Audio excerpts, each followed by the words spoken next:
Hello guys, in this video I will show you how you can use some filters such as low pass filter, high pass filter, medium filter or Gaussian filter on your image. Let's start uh, with our code. As you remember, we have to add some module or library for our code that we need. Here we add the iOS stream module to our code.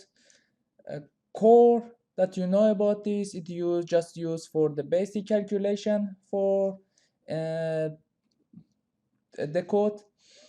Also, we have to use a HiGUI library for read or load and show an image, and also for some filters that we want to use, we have to use image pros or image processing module or library in our code. Also, similar to the previous one, we have to use some namespace such as CV or std. Okay, let's go to the main parts of the code. First, as you know, we have to read an image. For example, we wrote Imrit to read a Lena image in the grayscale, and also you know that we have to use class of math for this variable. Okay, we want to return zero, we want to close or return 0 to our code if we cannot load the image. So we can write it by this if or another or if you want to show some sentences, you can read you can write codes or your sentences similar to the previous codes. Okay, first we start with the low pass filter. First, we have to define a new variable. We call it result, for example, for the result of low pass filter. And we know that we have to define a class for this that is math.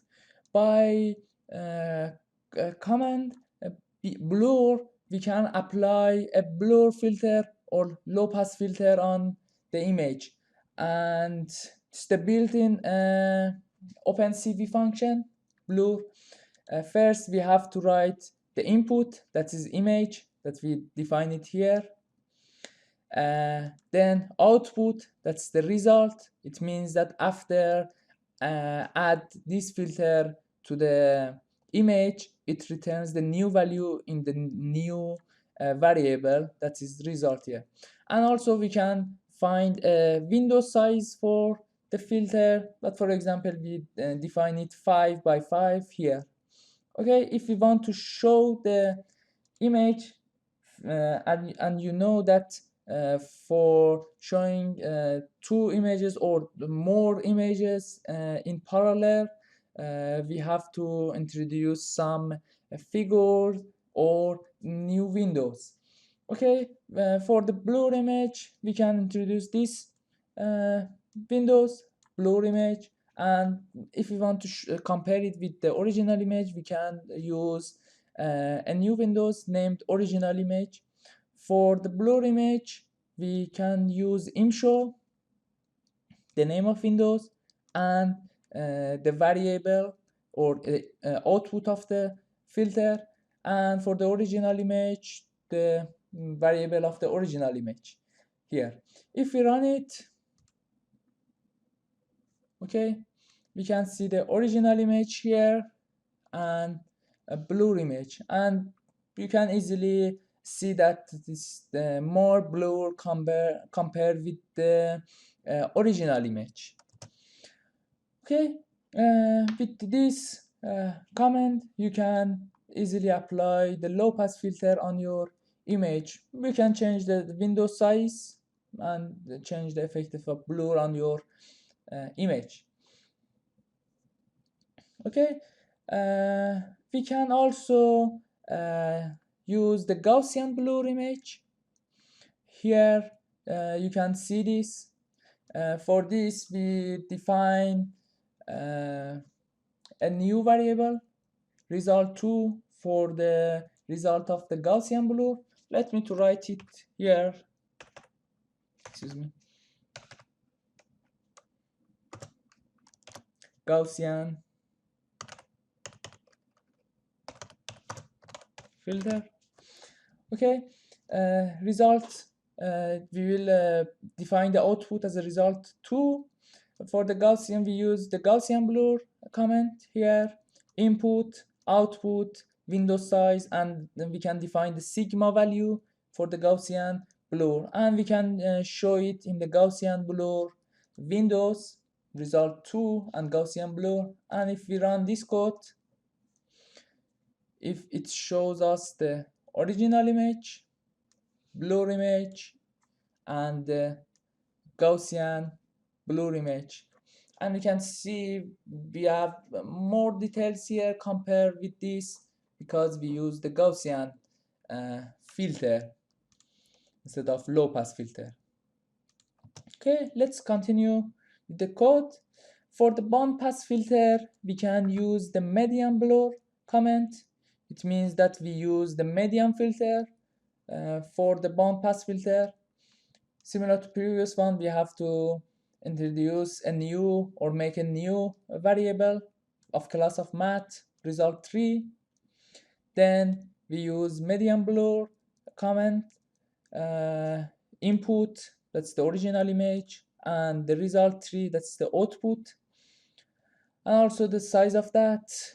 Then we can introduce new windows and show the result in that windows. Okay, let's show it. Gaussian blur, original image, blur image, and median. Let me to fit it in the screen. And median, it just passed the median frequency, medium frequency, not low frequency, and high frequency just passed the medium frequency as showed it in its name, median image. And the last one, or the last filter that we can use, is high pass filter. Again, new variable for a result. So one of the high pass filter is Laplacian. We can use this filter as a high pass filter, input, output, and some variables for the this filter that is required.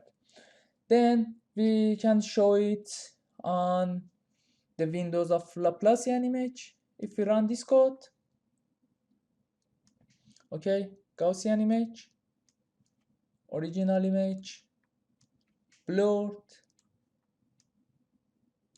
then median image, and Laplacian image. And you know, we can see easily a gray value here. It's the result of this because we don't have that much high frequency details in this image. But if we change the some values here, maybe we can retrieve some edges, or we can see some high frequency details that most of the times are the edges of the image in that image. But with this value we can see gray windows. For this, it means that it can pass all the frequency details, and we can see that details in this image. And that's it. And you can see easily with the Laplacian comment, median filter, median blur comment, Gaussian blur, and blur comment. You can easily use the low pass filter, Gaussian filter, median filter, and high pass filter for your image. That this for this video. See you on next video. Bye.